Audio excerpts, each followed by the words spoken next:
All right, Avi here, and welcome to part two and getting started with Python. Now, we left off where we'd got our print statement down, we had PyCharm, Python both installed. Now it's actually time to start writing Python. So the first thing we're going to talk about is variables. All right, what are variables? How do we initialize them, store values, all that good stuff. So what is a variable?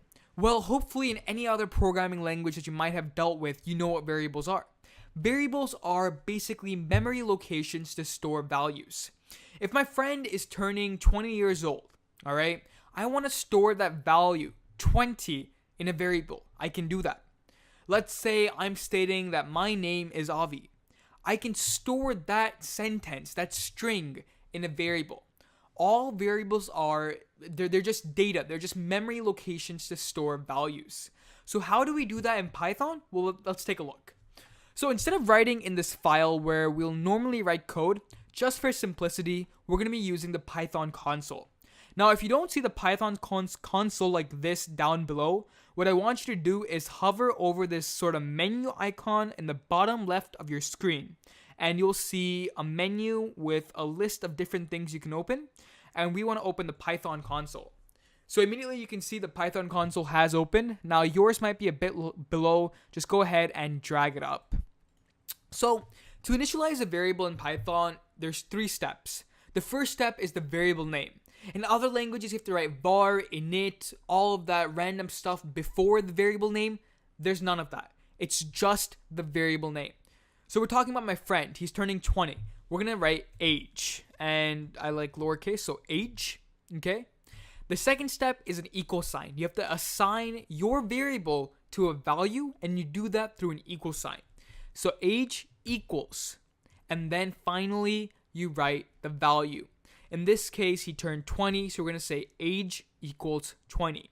Hit enter, and now age, the variable, has been assigned the value 20. If we type age in the console, we get the value 20. Fantastic. Now let's go back to the sentence, my name is Avi. I want to store that sentence in a variable. So I'm going to create a variable called sentence, hit equals, and in quotation marks, because it's a string, I'm going to say, my name is Avi. Go ahead and enter. And now that string, that sentence, has been assigned to the variable sentence. So now if I want to take a look at it again, or view the data inside the variable, just type it, hit enter, and you get my name is Avi. Fantastic. That's all there is to variables. So you assign data, you can print it, you can use it in various methods.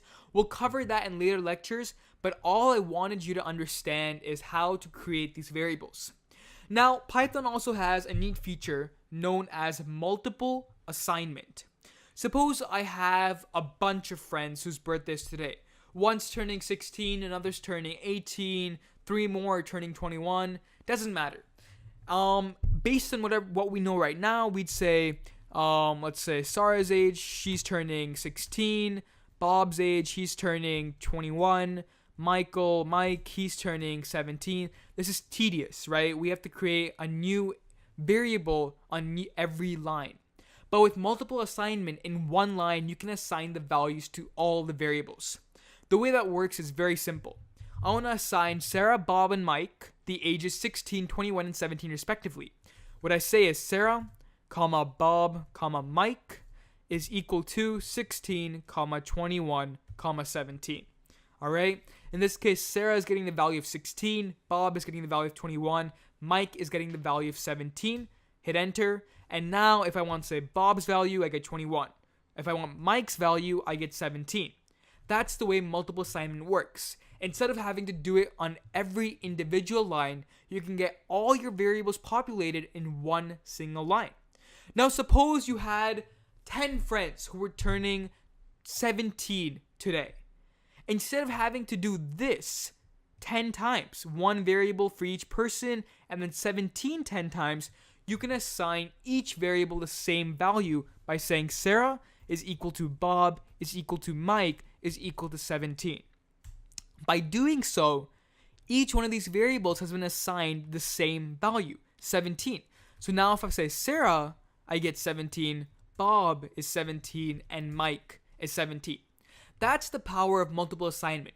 to make your Python code swifter and easier, right? You don't have to go through the process of multiple declaration in every line. It's all in one line. Nice and easy. So for a quick challenge, let's go ahead and try something out.